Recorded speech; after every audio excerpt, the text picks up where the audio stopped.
All right.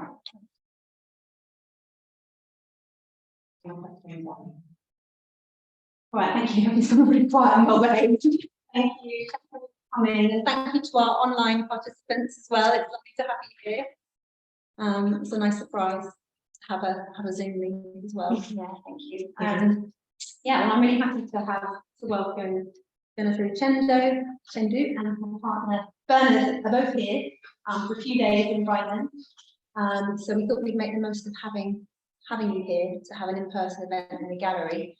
ONCA actually got a little bit of funding from a local trust called a foundation called the Angela's Foundation. So this conversation is part of a year-long series of talks, workshops and other events that are focusing on equal emotions and how feelings intersect with climate change and climate justice.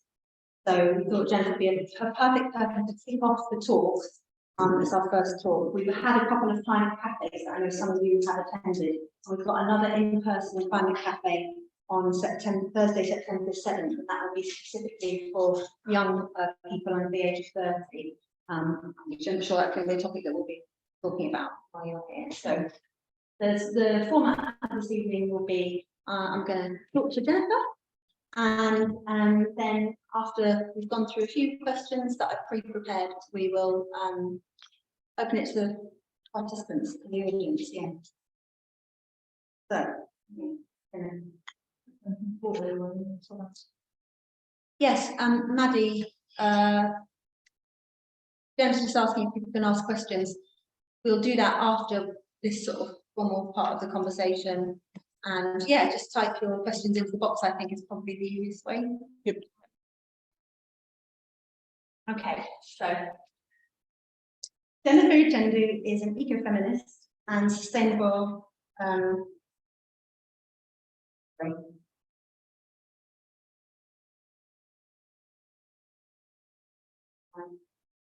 version of the document.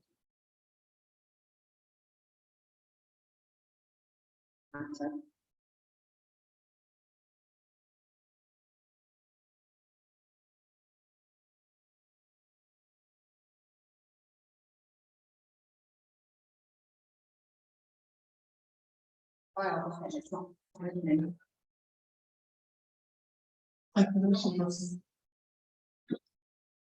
I know, but I want to give you all the props. So, wait, hold on.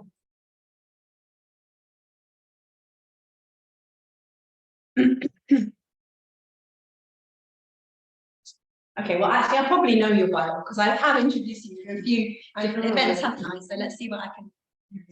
Yeah, Jennifer is a graduate of a master's program at University of Sussex IDF, Institute of Development Studies,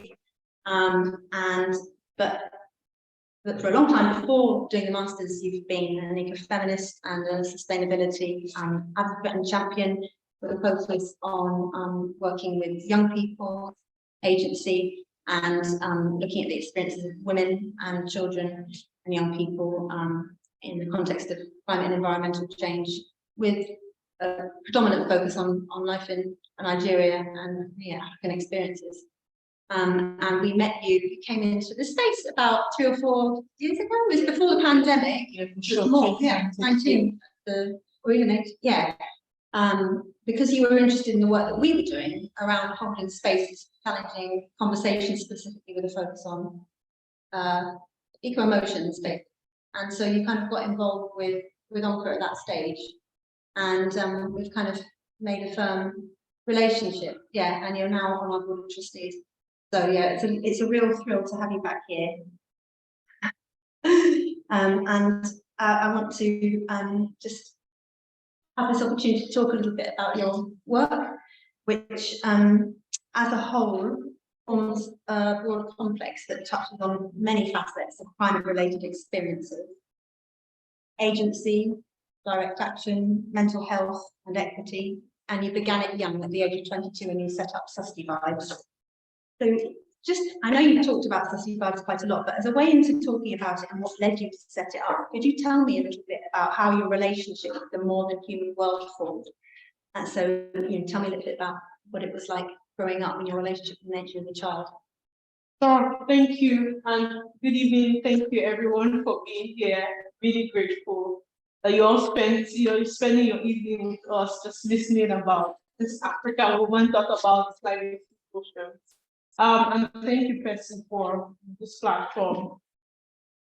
I remember I shared the story a lot about being 5 or 6 and having the mango tree in our compound just cut down unnecessarily. I always say the mango tree, provided shed for us. It was a place where all our neighbors just come to chill out in the evening. And then, because we're living in a rented apartment, so we had our landlord just wake up one day and decide he wanted to cut it down. And this was a very old, tree, and I was just so outraged. I couldn't understand why. Like, who wakes up this morning and just decides to do this? And when I asked the reason, really young, they said, oh, they needed that space to build something where they could sell stuff. And I just couldn't understand what could be so important than this tree. I felt like the tree did so much. We could sell the mango, fruits or something. And that upsets me, and it always stayed with me. Just being so upset at, how we as humans just did whatever we liked, just because we could.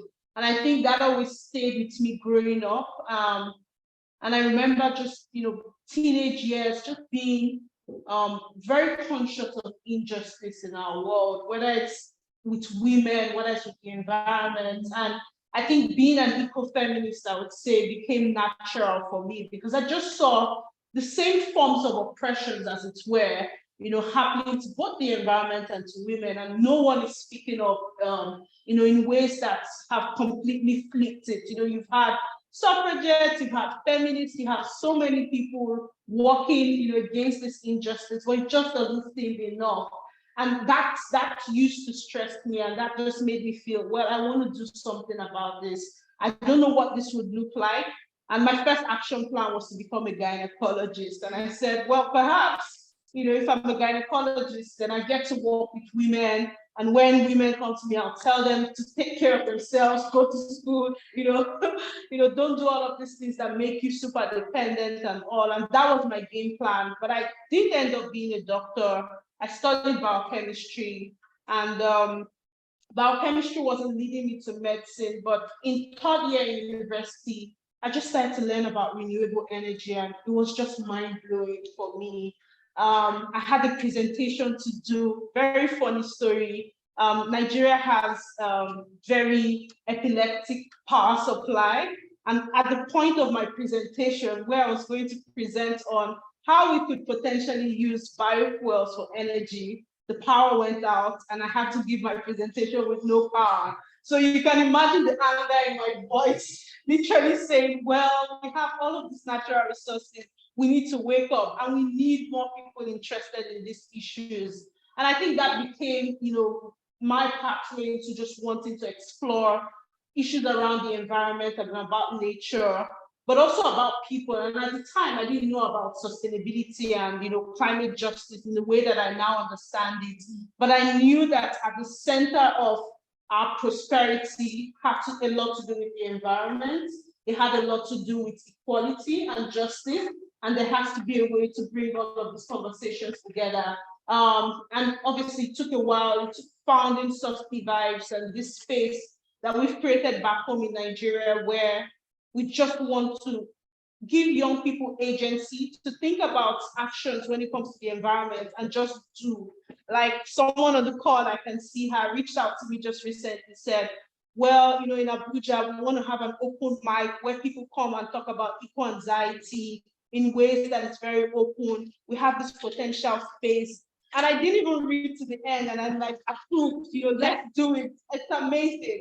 That is the dream, with SustyVibes. How do we create spaces where young people feel the agency to be able to take action and to lead? And I know we'll still talk a bit about that, but that's, my story really. Just not stopping at seeing the problem and being upset, but taking action. Again, so much to talk about with eco emotions, but I think that's my story.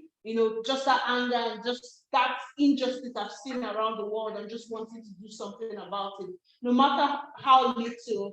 I think I've never really imagined that SustyVibes would change the world, radically. But I knew that we could inspire one person to think about this, and we just keep lighting different matches. And it's been a great experience. Very difficult. It's a hard work. You have to be really passionate, to do the kind of work that we do back home. But it's going well so far. And I'm really grateful for the community we formed. The age of 22, you had a clear vision and a kind of sense of personal empowerment. There's a lot of confidence in personal power. Would you say, is that something that, well, you had confidence to make something quite big? Well, I did, yeah, no, I did think it would be that big, to be honest. But I did know that in my heart, I was yearning for the space to be created. I wanted to be able to do work around the environment in Nigeria, but I just couldn't find anywhere. But when I reach out to organizations, they'll be like, oh, you don't have a master's, you don't have this, you don't have the experience. How am I going to get the experience if I don't, get to work with you? And we don't always have those sort of internships and youth opportunities within the environmental space as it is now. And thanks to organizations like SustyVibes, we've now made this sort of mainstream in Nigeria. But when I was 22, it was difficult to get into those spaces.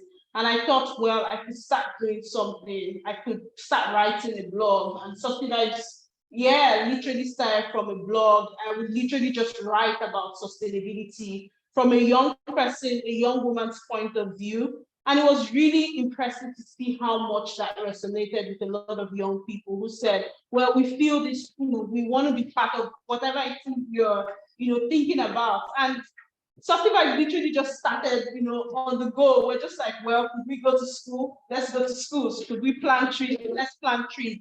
And now, we're now building structure and having, opportunities to do, really structured projects. And it's all gratitude that I feel, because it was never planned to be that structured and big. It's a movement that became organic from just people saying, well, it's not enough to just feel and have this experience. Let's do something about it. And that's our story. Amazing. Yeah. Okay, sort of like guys. I'm just going to move this because I don't think it's in the right place. We're online, there's this thing inside of it. Is that all right? Yeah, sure.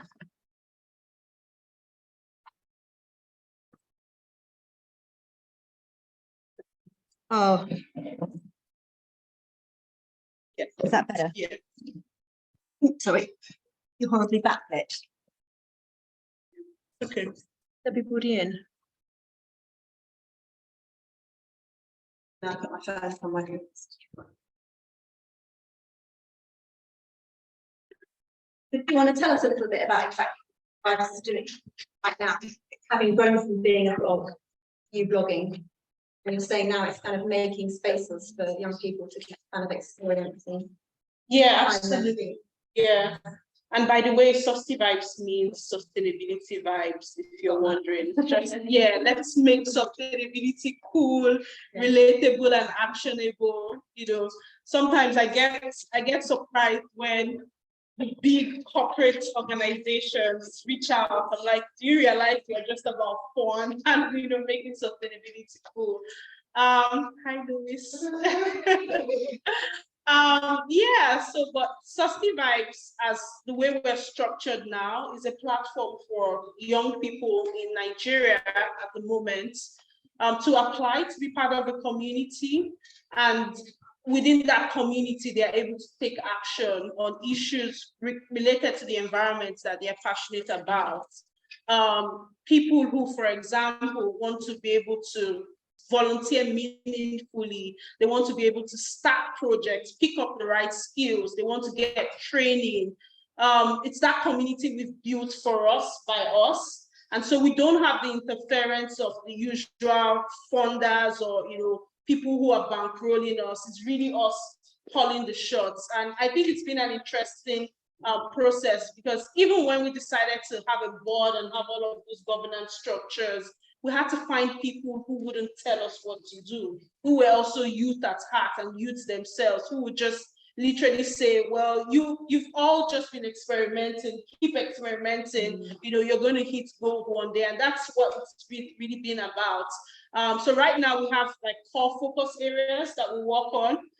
We're very big on education for sustainable development, going into schools, just ensuring that more people are aware of the problem and are thinking about solutions, even from a very young age.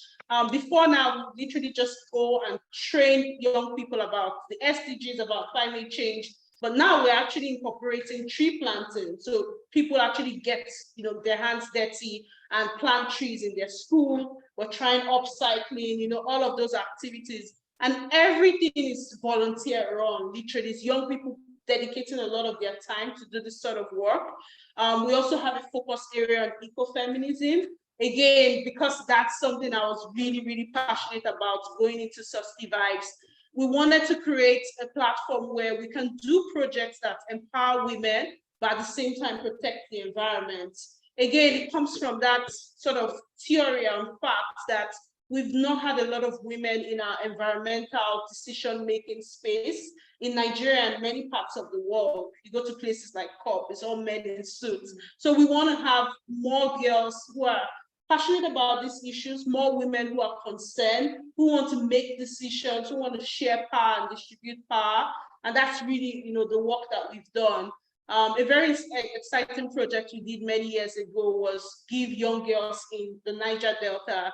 So the Niger Delta in Nigeria is known for oil spills, even though we have massive biodiversity and mangroves ecosystem there, but there's lots of pollution and oil spill and oppression and violence. And so we're able to identify young girls, give them cameras, you know, train them on how to be sort of photojournalists and just empower them in that way so they can end with these cameras, but also, you know, spread a lot of awareness on what's happening and doing that through their voice. It's a way to build agency, right? So it's a really interesting loop where we're putting youth at the center of these conversations, but there's still an eco-feminist dimension to it. And of course, thanks to my partner for training the girls, you know, teaching them how to use the camera and all. A third bit of our work is community building. And we never used to see this as something really core. We just thought, well, we're building communities, it's great. But in the wake of eco-anxiety and lots of conversations with resilience, we see the importance of having communities, having spaces and hangouts where people can actually check on each other and, you know, ensure that you're actually feeling okay. You know, we're living in a poly crisis, as it were. There's inflation, there's a climate crisis, there's biodiversity loss. Everything is coming to us at once. So people are stressed, especially on the backdrop of COVID-19. So really, our work with community building is ensuring that we actually just care for ourselves and care for each other. So prioritizing rest, talking about these issues because they're really core and important. The fourth bit of our work is advocacy, as we call it. And I think, yeah, advocacy, and that really was, yeah, that was my link with ONCA, you know, just being in Brighton, hearing there is a space that bridges arts with climate justice. You can imagine the light bulb moment. So for us, it's how can we replicate that back home as well? How do we have more conversations that are about arts and making sustainability and climate action possible and exciting for people? So we've done stuff like dance for SDGs, art exhibitions, and just creating more spaces where people come and, you know, reawaken their consciousness even to say, well, we're not that powerless. We can take action. This is really exciting. This is possible. And we can start to do something about the problem. I think for a very long time in Nigeria, we've always said, well, climate change and environmental issues are not our problem because we have serious problems like poverty, like food. But here's the fact, you know, our life support system is in the environment, right? If we have air pollution and people are getting sick, it's about the environment, you know, our food system is about climate crisis and all of that. So it's that linkages and trying to show people, well, you have to take care of the environment, you have to advocate for it because it's our life support system. And I think finally our work on secularity, it was really difficult to move away from that. Secularity in the sense that this is secularity has always been an African thing, right? We've always been about protecting the environment. We haven't really been people about waste. It's unfortunately a colonial mindset that came to us. You know, we grew up reusing, finding things in nature. Oh, you know, this herb can do this can happen. Don't throw this away. The leaf can be used, the stem can be used. We want to bring that back if possible. How do we learn from our elders, for example, on our indigenous cultures around secularity? How do we think about waste as a problem that we can actually tackle from all of the things that our parents and grandparents used to know, and how they, in quotes, manage, but from a place that made them resilient, and you know, they had cleaner air, cleaner environment, and cleaner rivers. So those are all of the cores that we work on, and it keeps us very busy. A final bit, which I think I would say has been an add-on since 2019 after my thesis, has been climate and mental health. It was difficult to run away from that. I experienced peak eco-anxiety just living in the UK, you know, just being very much aware of how unequal the world is and how unjust the world is.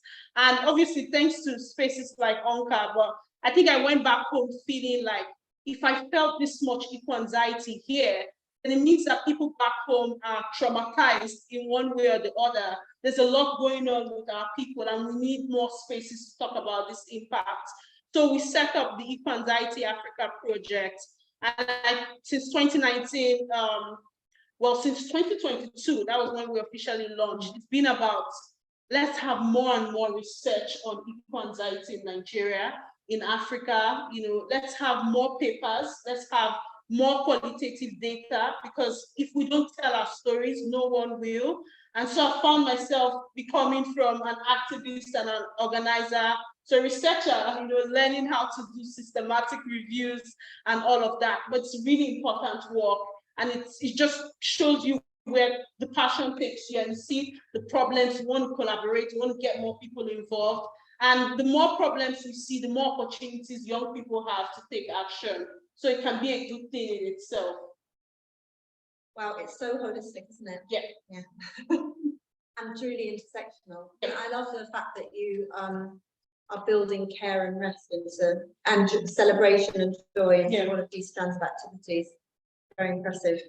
I'm aware you spoke for quite a long time in answer to that question. I've got about 8 questions, so I don't want you to sort of get burnt out by the end of our conversation. So I might sort of stick my way through a little bit. I think probably where I'd like to go, given the evening, is more about the mental health side of your work. And yes, I've heard you talking, in fact, earlier this morning when you spoke to the Culture Declares Emergency Hub, you were talking about having been, I think, if I'm right, the experience, like the dissonance that children and young people go through when they are doing things like planting trees and being praised, sort of having that given to them with one hand, and then with the other hand, learning about sort of mass deforestation, or like, you know, mature trees being removed as saplings are being planted, the kind of tokenization of children and young people's efforts, and the kind of, you said adultism, or a kind of reverse ageism, where your voices weren't given the kind of, they weren't prioritized in the way that we're seeing that happening. Well, arguably, young people's voices is growing in its strength and clarity in recent years. Can you talk about why you felt, well, you have talked about why you feel it's so important, to why TEAP emerged. I guess I'm kind of curious to hear a bit more about the experience, the dissonance really between what you're doing and what you're, and where mental ill health kind of emerges. Yeah, for sure. I think, you know, doing this work in Nigeria, and, you know, some researcher point it in the right way, where it's that burden of hope that we sometimes feel. Burden of hope, yeah. So it's a burden of hope where we feel as young people, where, you know, we get thrown so many interesting words like, oh, you're the future, you're doing amazing, you're going to save the world, it's your generation. And I just don't see how that's possible, because we don't always have the power to change the world. We do the best that we can, but we know that changing the world requires power shifting, mindset shifting, and it can be stressful, realizing that. And oftentimes young people don't realize that in time. So you put a lot of energy, doing all of this activism and organizing and planting trees. But the reality is that some group of people, oftentimes very few people, make decisions, and everything you've done, all of your efforts just goes down the drain. And I think that for us was the pull with the mental health side of things for us.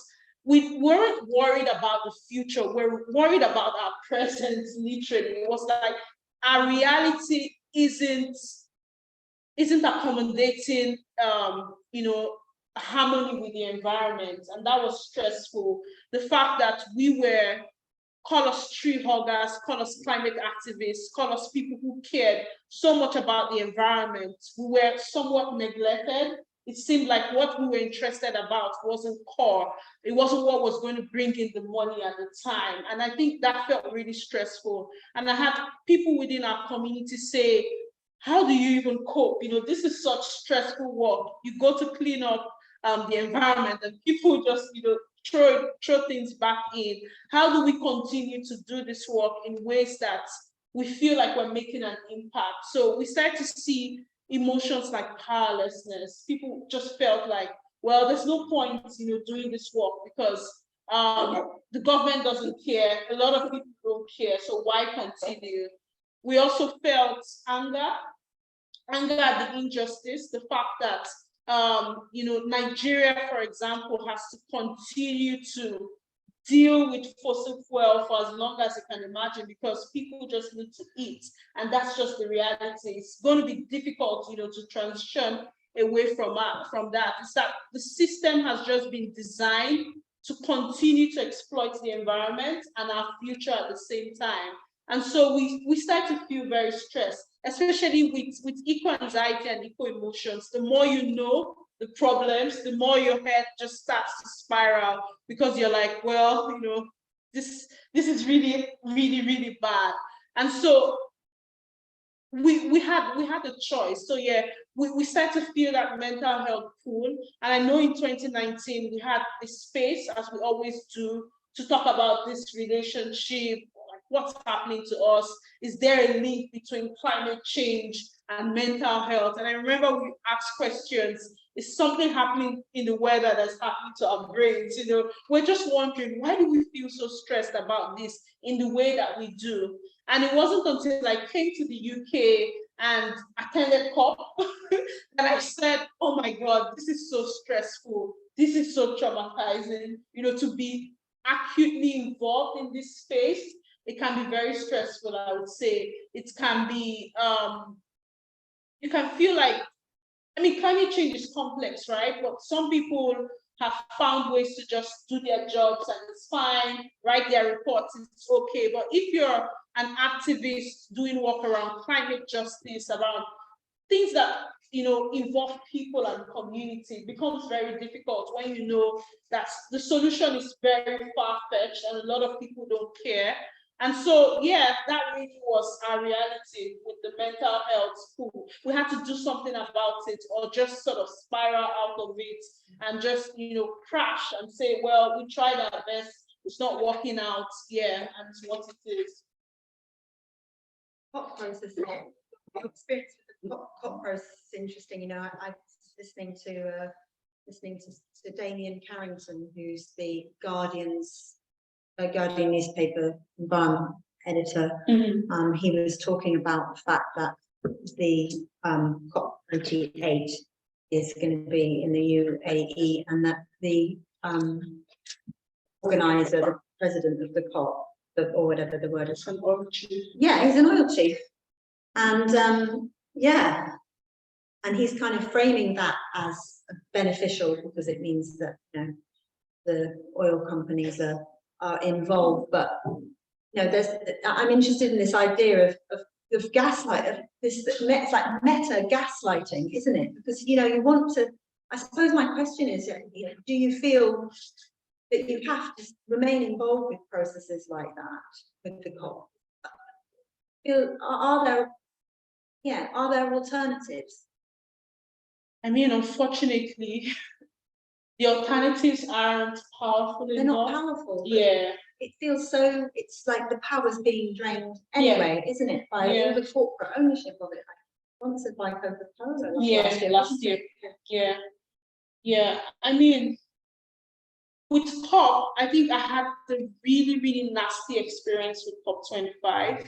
And I would literally go back home crying, like how is this even possible? How is this climate action? We're just like, this feels like, have you been just kind of shunted out to say a sentence? And then... Yeah, there was that. And I think my first instance at COP was just like, well, no one is taking this problem seriously. No one realizes that people are suffering. No one realizes that, sometimes not everything can be repaired or compensated with money and with funding. People weren't, passionate, I'll say, or empathetic about the problem. And you could tell in their tone, you could tell in the way they talked about issues. And then being a young person, this being the first time I was at COP, I felt very tokenized, saying, oh, you have the platform, say something. Well, hold on, you have 5 minutes, you have 3 minutes. And I think at some point, they just came to me and said, can you say what you have to say in 5 seconds? And it's a wrap. And I'm just like, oh my goodness, I want to be out of here. This doesn't make any sense. I'm better off doing whatever work I'm doing back home than being in this space and everyone thinks this is progress.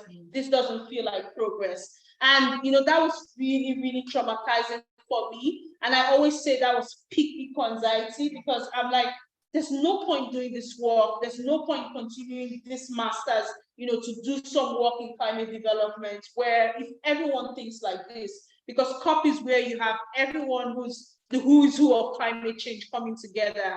I felt like, well, it just feels like no one is serious about this.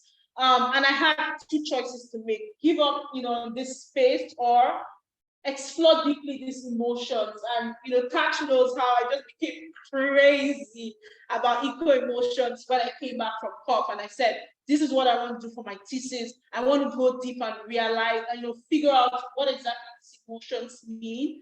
Could there just be something in these emotions that can help us just wake up, and start to care? Because for you to feel so anxious and so stressed by the problem, there just might be something there that can spur you to action. And I think that's the space I'm at now, where I don't want to look at all of the negatives.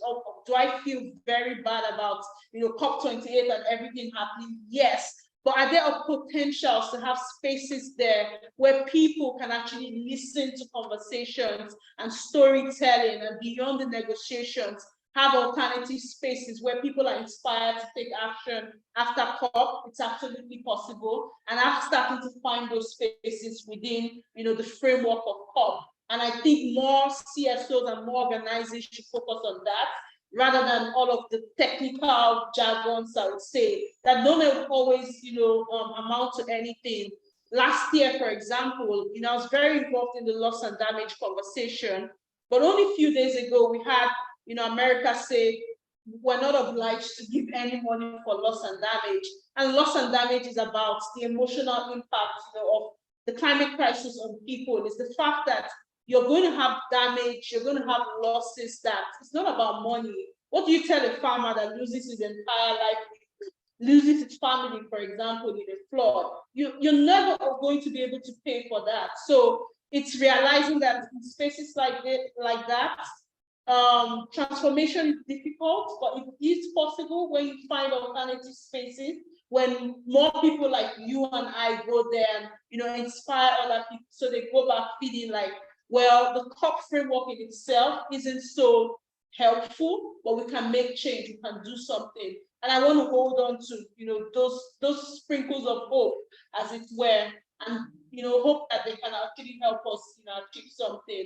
And, just to close on that, I'm now learning to figure out ways to live with climate change, and a lot of researchers talk about that, is the fact that we are already in it. A lot of people where I come from, they don't talk about climate change as something existential. It's no longer about some future. It's here. The scarcity is here. The droughts are here. The floods are here. In Nigeria, for example, October last year, over 1 million people were displaced. So it's like the crisis is here with us. So we have to learn to live with it. We have to learn, to continue acting, no matter what that looks like. We can't just give up because of spaces like COP. Yeah. It's humanizing. Exactly. Bringing authenticity. Exactly. And emotion. Yeah. Realness. Yeah. Spaces. Yeah. Against the odds. But, there's so much that's emerged and emerging, it's not just activists, but also scientists. There's huge, understanding now of the kind of toll of awareness. Yeah. So yeah, it's very. I really appreciate how difficult it must be, and also the urge to stop. That you mentioned. Wanting to just go the other way and do something completely different. Yeah. But this is I suppose I'm interested in this was going to be my last question for you, but I think it follows on nicely. I guess I've been involved in the environmental movement for a long time now, and I kind of have like times when I'm very energized and times when I'm actually very withdrawn and depressed, or don't want to do it anymore. I'm kind of really struggling to stay with it, but someone like yourself who really, you are positioned now, sort of like it or not, almost like people kind of are coming to you for guidance and you're positioned as a leader. I wonder how the risk of burnout affects you and how you manage that. And I think, so that's a question. And I wondered to myself if your Christian faith has any kind of role to play in how you manage. This is it's a huge job. Yeah, absolutely. And yeah, thank you for bringing that up. I think in terms of strategies, I don't have a strategy. Sorry. Keep going. Yeah, I have zero strategy. I mean, we talked about burnout this morning even. It's almost inevitable. And it's weird because you're now doing eco anxiety and getting eco anxious doing eco anxiety. More like exactly. Yeah, it's crazy. But in terms of gratitude, I think has helped. Just being grateful for the community we have at SustyVibes, the organizing just happening organically on its own, the fact that people still want to show up and do stuff, for the environment, and them doing it from a platform we started just makes you just very humbled. And I think just normalizing that we can be tired, we can be stressed out. Yeah, you can be vulnerable. Exactly. And Richway talks a lot about that sort of optimism and pessimism, holding space for both, and just realizing that it's okay. That's why we're in an ecosystem. And I think I have normalized that. I will literally write mails to people saying, I'm tired right now. I just don't have space to do this. You need me to be at my optimum, to be able to do this well. And whether they like it or not, they're just getting used to it. And now we're involved in multiple projects where I'm literally having to ask the team, do you feel comfortable? And, are you able to do this? Because this is very heavy work. This is not some things we're checking, and all. This is about shaping conversations. This is about the ways that these issues are impacting people. So you have to do it sensitively. And I think finally, being a Christian has helped because you have an anchor, right? I would say you have an anchor, you have something you can do when you get overwhelmed. You can be quiet, you can reflect, and beyond journaling and everything, you can actually pray. And I think that has really helped me. And now I'm involved in sort of conversations around climate activism and Christianity and what potentials there might be there, not just to convince people to think about protecting nature as the right thing to do and the right thing God will have us do, but to see ourselves in terms of our agency as Christians, as people who can pray. And if we can pray for miracles, then we can pray, to take action on the environment, and just seeing it in that way. Definitely a lot to unpack, but those are things that I think have helped me stay grounded. I'm doing SustyVibes 7 years going on. Yeah, those are things I'm learning. Do I still get burnt out? Absolutely. And I just have to learn to normalize, that experience. So burnout's not a kind of like huge catastrophic thing. It's just I'm feeling it and I'm going to take time out. Yeah. Okay. Normalizing burnout. Okay. That's fine. That's interesting. Just kind of see it as a flow, and it's understandable, and it's normal. And just to add that, I guess when you get to that tip where it's official burnout, then it might be, you've really gotten to that tipping point. But when you start to feel super stressed, I think it's okay to talk about it, and take a step back, so you don't get to where burnout means there's literally no energy left. I've got one more question before we open up to questions from the audience, because you mentioned Britt Ray, who's someone that we both know and very greatly admire, and you've been working with her on some. I wanted to specifically ask about the intergenerational conversations that you and she have been co-hosting, because I think that this is a very important area, thinking about intergenerational climate justice. Absolutely. I mean, Britt is amazing. Britt is a megastar. She's a eco-emotions researcher, and she wrote a book last year called Gen Dread. Yeah, Generation Dread. So the work that I'm doing, I mean, Britt and I are involved in multiple projects, I would say, but specifically together, we're working on an intergenerational project that is looking at climate distress in places like Lagos, the UK, interestingly, and the US, and bringing older people aged 55 and above together with young people between 18 to 30 and having conversations about climate distress, whatever that might look like in our setting. And, it's this project funded by Stanford, and we have some AI that's in between helping us to code conversations and all. But what are we learning from just this experiment? I think the first thing has been that older people in Lagos are actually distressed about the climate crisis. I wouldn't have known. I think sometimes we don't always have the words to say, oh, this is climate distress, but they see all of the things happening and just wondering what kind of world are we living for our children, and they think about it as well. So that has been very interesting to see.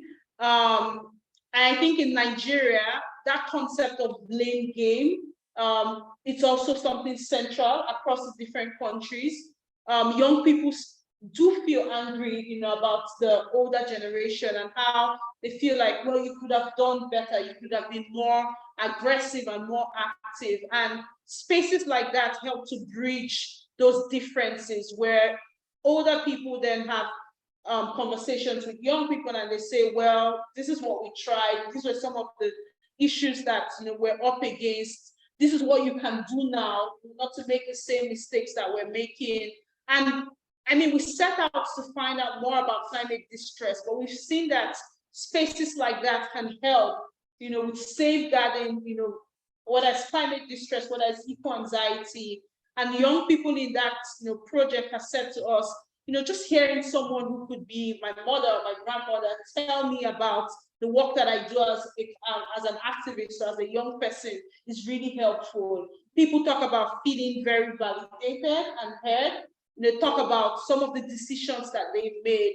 For example, we've had young people in the project say, well, I have absolutely no desire to have children because of the way the world is. And they've actually started to change their mind and see what potentials there could be, bringing a child into the world who could be, the next climate activist that does something really good. So I think spaces like that are helpful. And with all our projects, I think we see that importance of space to validate and define the emotion.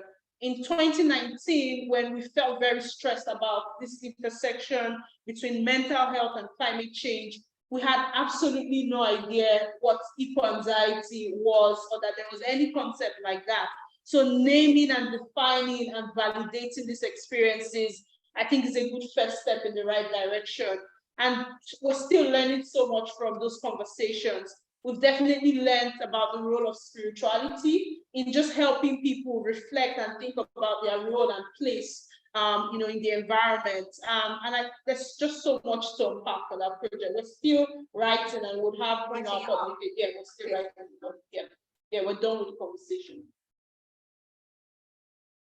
Okay, it's 20 past. I mean, I have got one more very juicy question, but I think I could probably, I'll save it, because I think I suspect, or I can bring it if there's silence from the audience, but I suspect that other people might have some questions for you, Jennifer, if that's all right, if you've got capacity. Anybody want to ask Jennifer anything about her work or experiences? Right. I'd really like to thank you for all of your things beyond the past. I know a lot of the time it's kind of can appear that it's more engaged and active, and it's very difficult to actually feel as if you have a voice to actually contribute and change minds, and the partnership are appropriate level, engaging all the people. Well, that's a very good question. And as a spin-off to the Stanford project, we've actually just launched something called Climate Elders. And we want to find more older, engaged, you know, people in Nigeria and Africa perhaps, who have for a very long time, or even in recent times, become really engaged about, you know, climate action.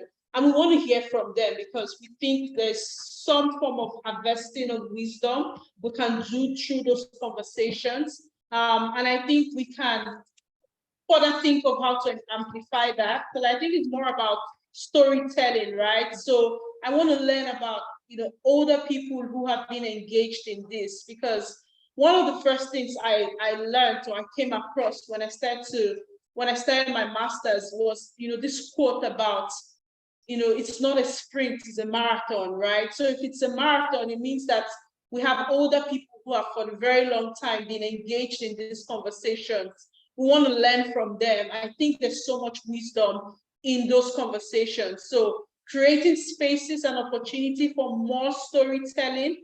One thing it would do for us is build agency and resilience for the young people, but also help the older people feel included in the conversation. Sometimes there's that divide that this is, you know, climate action is about youth, you know, just that burden of hope I talked about coming back. But if we have conversations together, we start to have that sort of all hands on deck approach, and everyone just takes action, because it's just one planet and it's all that we have. Yeah. So storytelling, yeah, partnerships. Question follows on about conversations. I just wanted to thank you so much for being here, and thank you for opening up the space, which I didn't know about, and this was something that you're doing here about emotions and around climate justice. So I'm a group therapist, and I'm Latin American, so I've been working as a therapist, working in community organizations around sort of general social justice, environmental justice, and people have been killed in West America.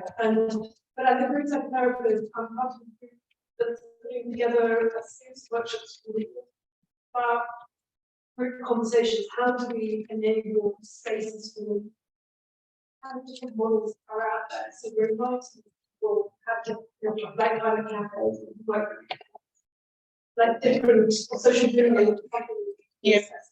and this. Different forms of conversation where people can create new relationships.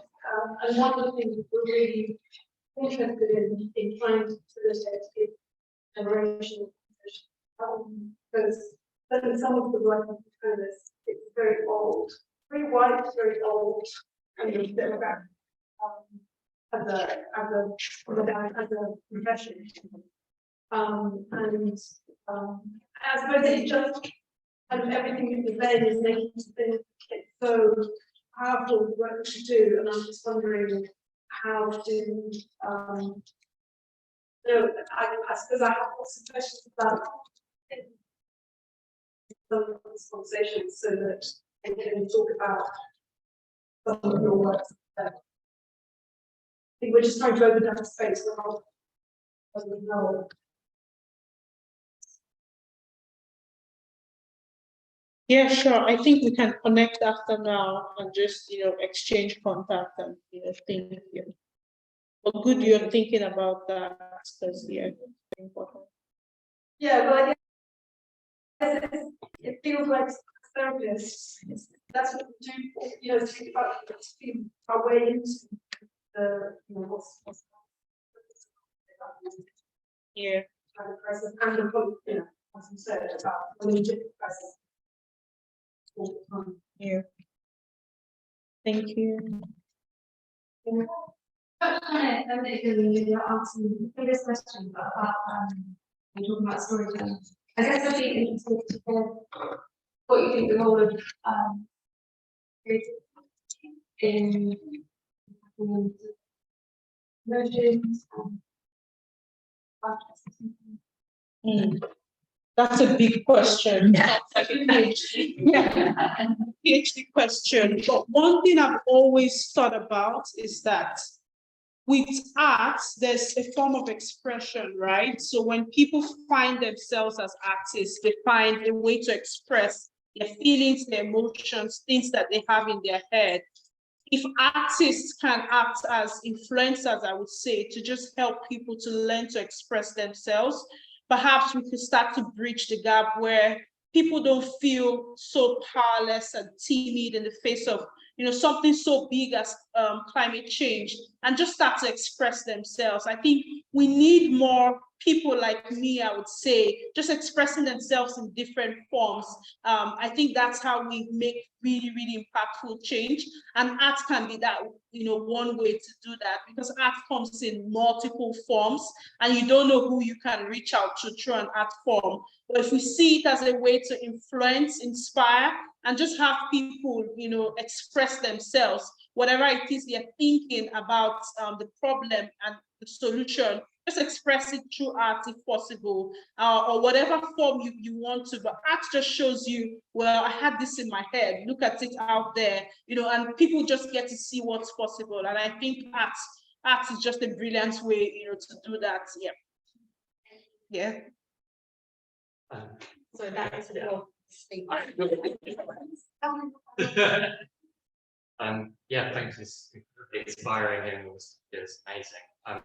I'm a youth worker, and I just really like what you were saying about young people being not given any power and then told to be hopeful. Really resonates. I haven't had that articulated. Thank you for that. I guess affecting the young people I'm working with at the moment, a lot of them do just feel incredibly pessimistic, and in many ways rightly so, right, about the state of the world. And I guess I wonder, you and your work, and you maybe touched on some of them a little bit already, but how do we move beyond that pessimism and people that we've given people that agency? Can we move beyond it in a way where, in a good way? It's something I'm definitely struggling with. Yeah. Yes. I wish I had. Yeah, but I do know one thing that has helped is creating space to talk about all of the reasons why we feel pessimistic. I think people want to be heard and be seen, right? So a good example was when I was writing up my thesis, and big thanks to ONCA, I had conversations with people in XR, people in different groups, and young people within XR just said, well, a lot of the older people in our network and in our community weren't passionate about social injustice. And we know that climate justice is, the other side of the coin when it comes to social injustice. So why don't they care about this? And I think you don't know if you don't have conversations where people speak about that.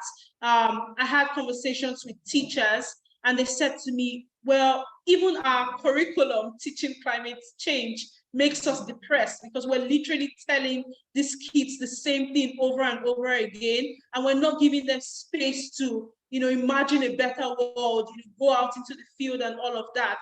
They wanted that outlet to be able to try new things. And I think you would never know what's possible if you don't give people opportunities to reflect, sit uncomfortably or comfortably with these emotions, and just talk about what's wrong. And I think in talking about what's wrong, we start to see, well, let's try this. Yeah, a lot of people are scared or frightened about just talking about problems in a way that, oh, so what do we do about it? But well, we know it's data, it's information. We can move on from there. Yeah. Thanks. Yeah. Jennifer, does the government have any insight really into scale? They have any idea how it's going to impact, as people's chances to be resilient and work and have, some kind of positive view? Well, no. No, we've just only signed a mental health bill, which is really progressive. Yeah, it means that more conversations about mental health will become mainstream in Nigeria. And it's really, really important because we have over 200 million people. So you can imagine. Have we linked this with climate change? Unfortunately not. Yeah, so that means the work that very tiny organizations like ours are doing would only reach only a few people. But I think we're trying, especially with social media, to just reach out to who needs to know that there's a link here, who needs to know. And I think one thing we've always said, that this is the next way to think about climate adaptation, right? How people cope. If we just had floods where over 1 million people were displaced, you really want to think about how prepared they are for the next flood, or how they are doing and how they are coping, because this is beyond the environment. This is literally social, welfare and about your citizens. We haven't made that connection, unfortunately, but I mean, I'm keeping my fingers crossed that with the mental health bill, with a few conversations happening here and there, there's going to be a push, to make this linkages very clear. One project that we're doing, I think starting in September, is something we've called ONCA, where we want to educate the mental health community in Nigeria more about climate change, just so that they know that there are linkages. Very difficult, to even get them to listen to us, but at least we're saying to them, the crisis is increasing. We're saying to them, there are people who would need support at some point, not just about the environment directly, but the ecosystem, as it were. People are just really stressed out. And by having that conversation about the mental health implication of the poly crisis, we can then talk about the environment. So that's something that we're trying to do in our own little way. But we see, sprinkles of conversations coming up. It's not mainstream just yet, unfortunately. Yeah. Do you have any allies from agency levels, national agencies? Well, I mean, I would say we recently had this project with the University of Northampton. And what we did was, it was a project on mental models of climate change, and we invited more, government agencies.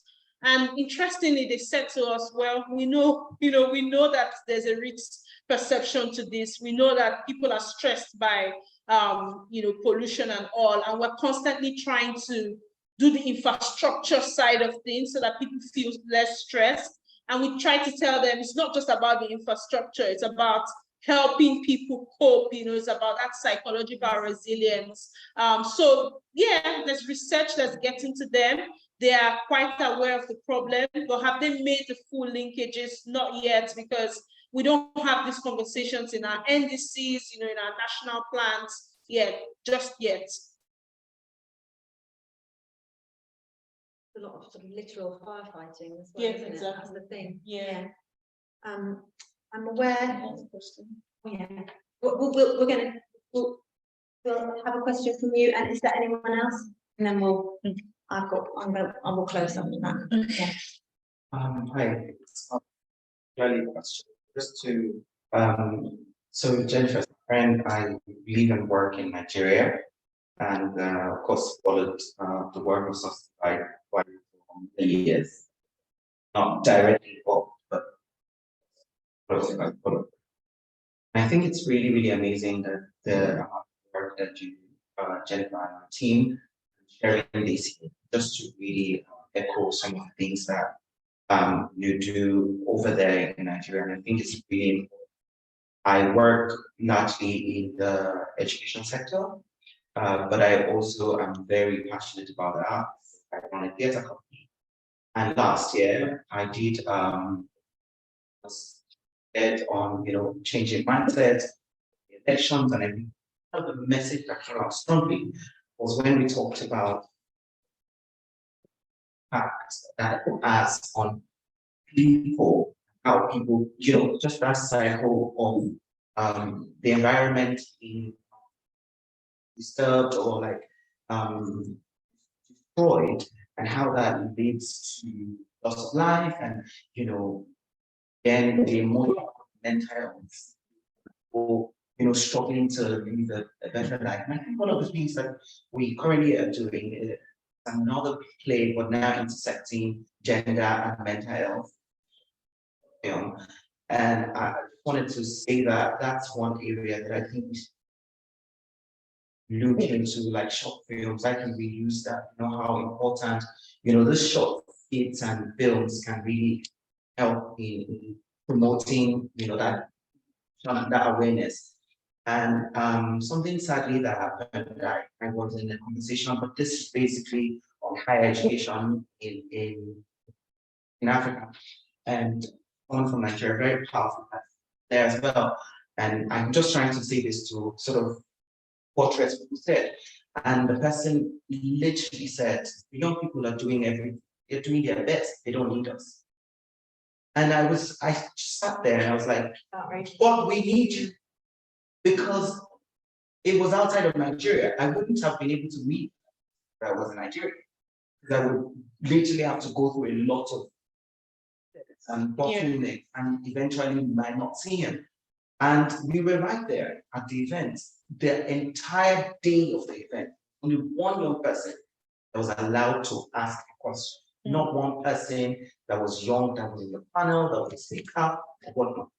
So it's a really big challenge that I think we face there. The fact that we don't get that chance to voice out and do it, say, because they need to hear, you understand, but maybe it's getting better. One thing, sorry, mine is not really a question, just to, buttress what you're doing and all that. But I think one other thing that I think might be helpful, and it's a decision that myself and other people that works in the higher education sector, young people like myself, decided to do, is to show all the time and show as best as we can, and build that synergy.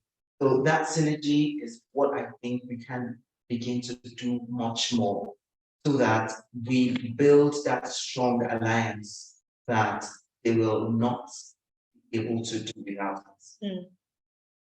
Thank you.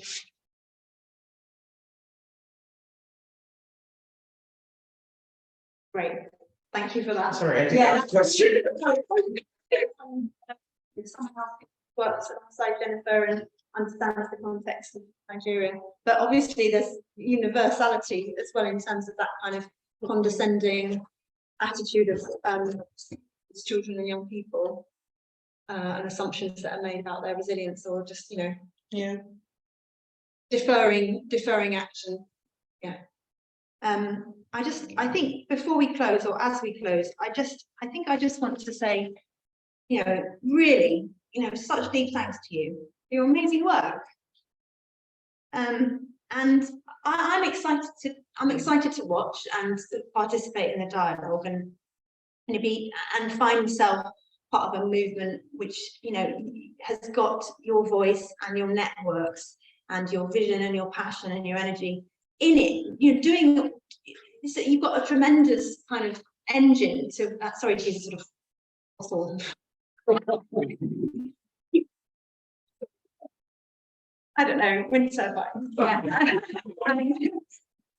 And it's exciting to me to be in a conversation with you, an ongoing conversation with all of us around this emergent discourse around emotions and feelings and being real and this stuff mattering and it hurting and it being frightening and us feeling collective joy or collective exhaustion.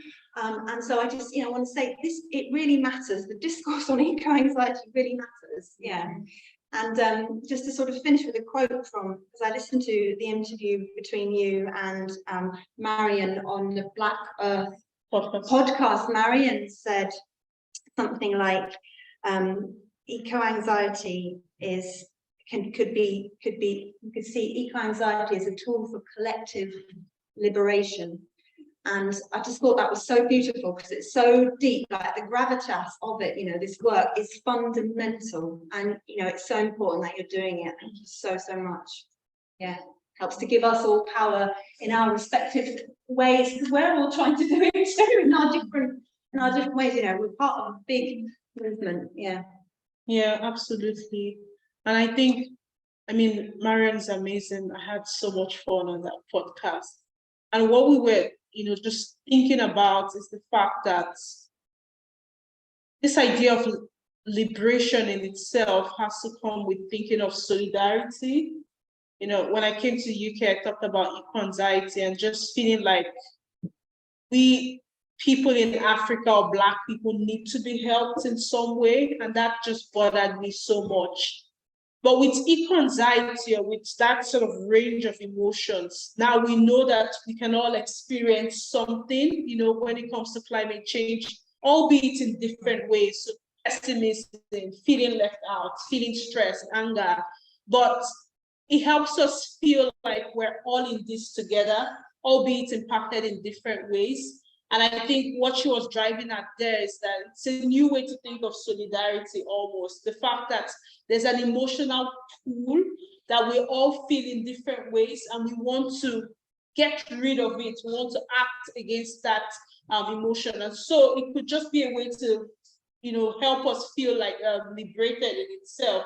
It could also be a way to really reinforce this idea of solidarity, the idea that you're not just here to help me, but you're here because your liberation is bound up with mine, and we will need to all feel better, for the world to be a better place, radically more compassionate, I would say. I think that's what she was driving at. And of course, she would explain it even more beautifully, but that was our summation in that podcast. Yeah. Thank you.